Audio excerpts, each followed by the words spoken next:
السلام علیکم ورحمۃ اللہ وبرکاتہ۔ ماہ رمضان کی آمد ہے اور ہر مسلمان اس مبارک مہینے کی آمد پر خوشی محسوس کرتا ہے، کیونکہ یہ نیکی، برکت، توفیق، زہد و تقوی، خاکساری، بخشش، عنایت، رحمت، سعادت، رضا الہی، صدقہ و خیرات، روزہ اور جہنم سے آزادی اور جنت میں داخلے کا مہینہ ہے۔ یہ ماہ مبارک ایک سال بعد ہمارے پاس صرف ایک مہینے کے لیے مہمان بن کر آتا ہے۔ اب ذرا اپنے ذہن میں تصور کیجئے کہ اگر آپ کے پاس کوئی آپ کا خاص مہمان آتا ہے تو آپ اس کے لیے کیا کرتے ہیں؟ تو یقیناً جواب یہ ہوگا کہ ہم اس کا بہترین استقبال کرتے ہیں۔ اس کے بہترین استقبال کے لیے ہم بہت ساری تیاریاں کرتے ہیں، اپنے گھروں کو سجاتے ہیں، خود بھی زینت اختیار کرتے ہیں، پورے گھر کے اندر ایک خوشی کا ماحول ہوتا ہے۔ آنے والے مہمان کے لیے ہم پہلے سے شیڈول تیار کر کے رکھتے ہیں کہ تاکہ آنے والے مہمان کو زیادہ سے زیادہ وقت دیا جا سکے، اور اسی طرح ہم اپنے آنے والے مہمان کے لیے انواع و اقسام کے کھانے بھی تیار کرتے ہیں کہ تاکہ مہمان کی قدر میں کوئی کمی نہ رہ جائے۔ یہ تو ایک دنیا کا عام مہمان ہے جس کی میں اور آپ اس قدر کرتے ہیں۔ تو ذرا تصور کیجئے کہ جو مہمان اللہ کی طرف سے بھیجا گیا مہمان ہو، سال بعد صرف ایک بار ہمارے لیے بہت سی سعادتوں کو لے کر آتا ہو، تو اس مہمان کی تیاری کے لیے، اس کے استقبال کے لیے کس قدر پرزور انداز میں ہمیں تیار کرنا چاہیے اپنے آپ کو۔ اس کے استقبال کے لیے ہمیں کیا کرنا ہے؟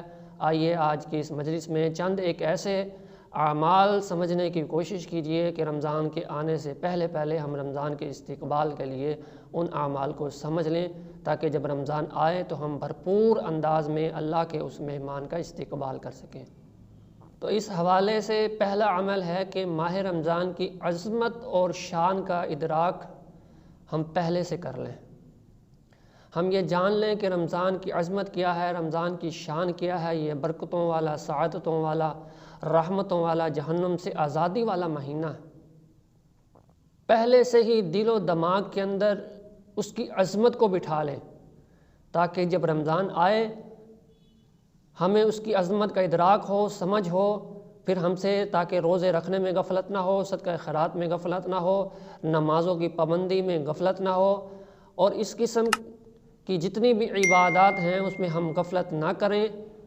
غفلت، سستی اور کوتاہی، اس جیسے جتنے بھی جراثیم ہیں وہ ہمارے اندر سے نکل جائیں۔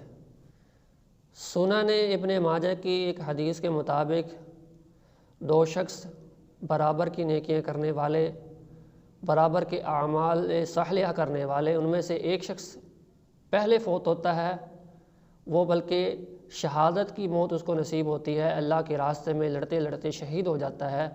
دوسرا وہ شخص ہے جو اس شہید کے ایک سال بعد فوت ہوتا ہے، لیکن وہ طبی موت فوت ہوتا ہے، اس کو شہادت نصیب نہیں ہوتی۔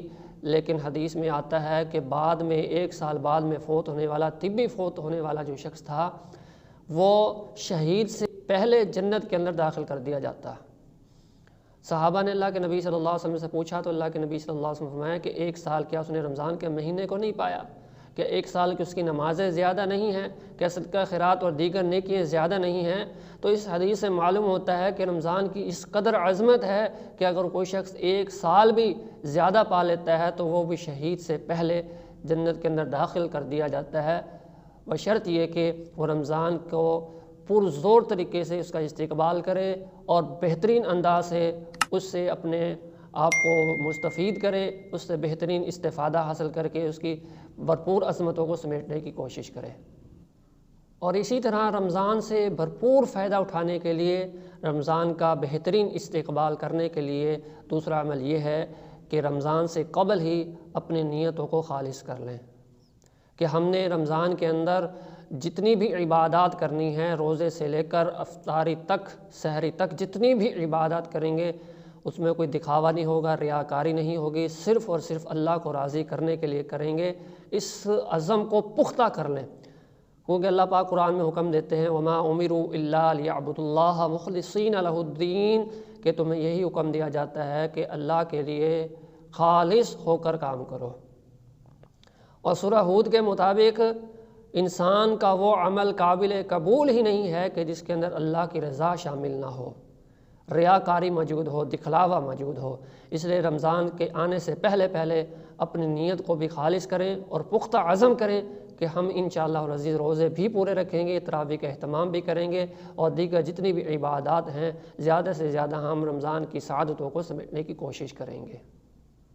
اور اسی طرح استقبال رمضان کے لیے تیسرا ایک بہترین عمل وہ یہ ہے کہ رمضان کے آنے سے پہلے ہی نماز کے، روزوں کے، سحری کے، افطاری کے، تراویح کے، رمضان کے جتنے بھی ریلیٹڈ مسائل ہیں ان کو رمضان کے آنے سے پہلے ہی سمجھیں، پہلے سے ہی سیکھ کے رکھیں۔ ایسا نہ ہو، کئی لوگ ہوتے ہیں کہ رمضان آ جاتا ہے، روزے رکھ رہے ہوتے ہیں اور بعد میں پھر مسائل پوچھتے ہیں۔ ایسا نہ ہو کہ رمضان آئے ہم اس کا صحیح استقبال نہ کر سکیں، روزہ رکھتے ہوئے ہم سے خطائیں ہوئیں، روزہ رکھتے ہوئے ہم سے غلطیاں ہو جائیں۔ اس لیے استقبال رمضان کے لیے یہ انتہائی ضروری عمل ہے کہ رمضان کے آنے سے پہلے ہی رمضان کے مسائل کو کسی اچھے عالم دین سے سیکھیں، پوچھیں اور بھرپور اپنے آپ کو اس کے مسائل سے آگاہ کریں، تاکہ آپ ہر قسم کی غلطی سے بچ سکیں اور رمضان سے بھرپور فائدہ اٹھا سکیں۔ اللہ مجھے اور آپ کو رمضان سے بھرپور فائدہ اٹھانے کی توفیق نصیب فرمائے۔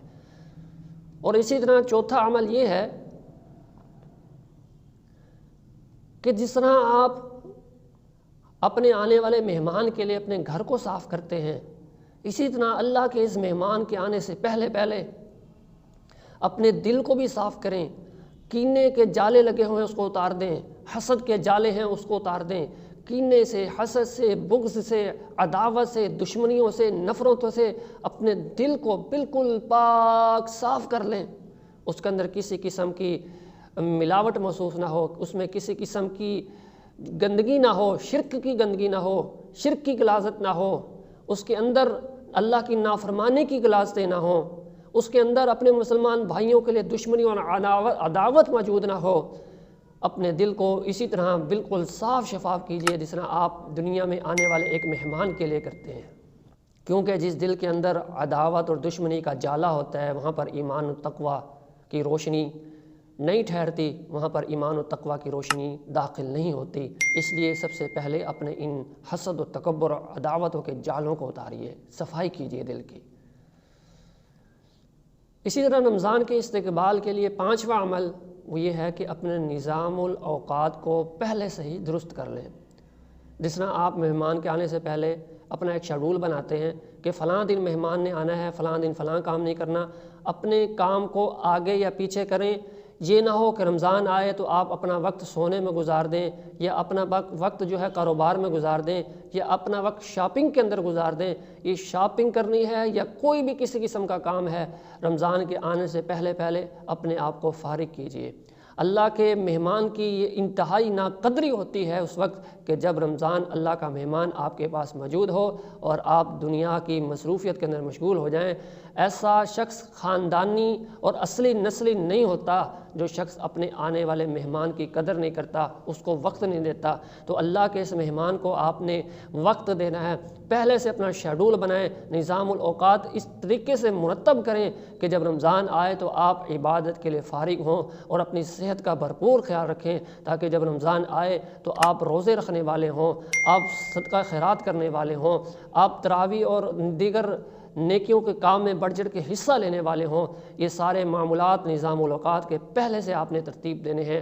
اگر کم از کم آپ یہ 5 اعمال استقبال رمضان کے لیے کر لیتے ہیں تو میں امید رکھتا ہوں کہ انشاءاللہ العزیز رمضان آپ کے لیے بخشش کا مہینہ بھی ہے، رمضان آپ کے لیے رحمتوں کا مہینہ بھی ہے، رمضان آپ کے لیے جہنم سے آزادی کا مہینہ بھی ہے، اور رمضان آپ کے لیے جنت میں داخلے کا مہینہ بھی ہے۔ اکثر اوقات آپ نے لوگوں کی زبانوں سے سنا ہوگا، پہلا عشرہ مغفرت، دوسرا رحمت، تیسرا جہنم سے آزادی۔ تو میرے بھائیوں یہ روایت ویسے ضعیف ہے، لیکن رمضان کا پورا مہینہ مغفرت، رحمت اور جہنم سے آزادی کا ہے۔ یہ پورے کا پورا مہینہ اللہ کی رحمتوں، برکتوں، سعادتوں اور جہنم سے آزادی کا مہینہ ہے۔ اس میں جس قدر ہو سکتا ہے اس کے آنے سے پہلے یہ 5 اعمال اپنے ذہن میں رکھیے اس کے استقبال کے لیے۔ اللہ سے دعا ہے کہ اللہ پاک ہمیں رمضان تک زندہ رکھے۔